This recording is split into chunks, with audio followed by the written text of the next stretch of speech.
નમસ્કાર દર્શક મિત્રો, હું જપન શાહ, કાનમ એક્સપ્રેસ ન્યૂઝમાં આપનું સ્વાગત છે. જોઈએ આજના મુખ્ય અને મહત્વના સમાચાર. માલધારી સમાજ અને ગરુડ સેના દ્વારા આગામી 4 સપ્ટેમ્બરના રોજ જન્માષ્ટમી મહોત્સવને લઈને વડદલા ગામે નર્મદેશ્વર હનુમાનજી મંદિર ખાતે સમાજના આગેવાનોની એક બેઠક યોજાઈ. સમસ્ત માલધારી સમાજ અને ગરુડ સેના દ્વારા દર વર્ષની જેમ આ વર્ષે પણ જન્માષ્ટમી મહોત્સવની ભવ્ય ઉજવણી થનાર છે.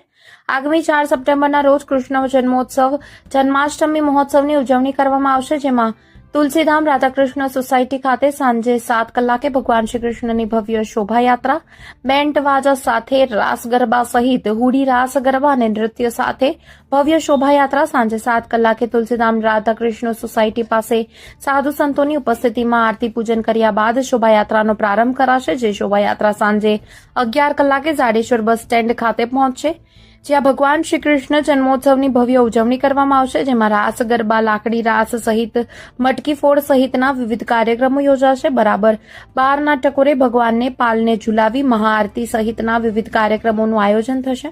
ભરૂચ જિલ્લા માલધારી સમાજ અને ગરુડ સેના દ્વારા ભવ્ય કૃષ્ણ જન્મોત્સવનું આયોજન કરાયું છે, જેનું ભરૂચની ભાવિ જનતાને ભગવાનના શ્રી કૃષ્ણના જન્મોત્સવમાં સહભાગી થવા, ઉપસ્થિત રહેવા આયોજકો દ્વારા આમંત્રણ પઠવાયા છે. રિપોર્ટર રવિ સૈયદ, ભરૂચ. જય ઠાકર, જય ગૌ માતા. હું વિક્રમ ભરવાડ. તારીખ 4/9/2026 રોજ શ્રી કૃષ્ણ જન્મોત્સવના નિમિત્તે આજે નર્મદેશ્વર હનુમાનજી મંદિર ખાતે માલધારી સમાજ અને ગરુડ સેના દ્વારા આગળ જન્માષ્ટમી ભવ્ય ઉત્સવના સંદર્ભે મીટિંગનું આયોજન કરવામાં આવેલું છે, જેથી આવનાર જન્માષ્ટમી ધૂમધામથી યોજવામાં આવે.